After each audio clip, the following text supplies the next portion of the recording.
ഉണ്ടായിരുന്ന ഒരു private limited കമ്പനിയിലെ ജോബും കളഞ്ഞൊരു ബ്രാൻഡ് ബിൽഡ് ചെയ്യുന്നു. Starting A brand in 10 days. Day 3. Yes guys, ശരിയാണ്. ഒരു സെക്യൂർ ആയ പ്രൈവറ്റ് ലിമിറ്റഡ് കമ്പനിയിലെ അക്കൗണ്ട് ജോബ് ഞാൻ ക്വിറ്റ് ചെയ്തു. അതൊരു ബാക്കപ്പ് ഉണ്ടായിരുന്നുകൊണ്ടല്ല, അതൊരു ഡ്രീം ഉണ്ടായിരുന്നുകൊണ്ടാണ്.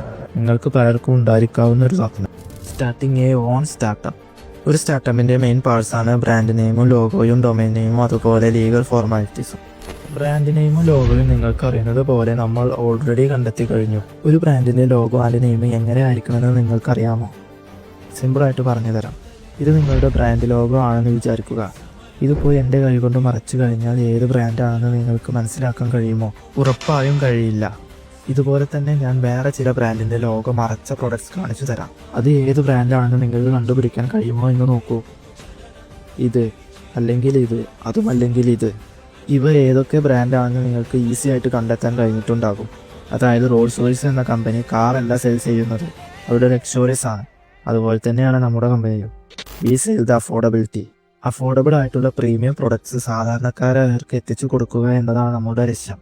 വീഡിയോയുടെ ലെങ്ത് കൂടിയത് കൊണ്ട് ഡൊമൈൻ നെയിമിനെ കുറിച്ചും ലീഗൽ ഫോർമാലിറ്റീസിനെ കുറിച്ചും ലോഗോ എങ്ങനെ ക്രിയേറ്റ് ചെയ്തു എന്നും നെക്സ്റ്റ് വീഡിയോയിൽ പറഞ്ഞു തരാം.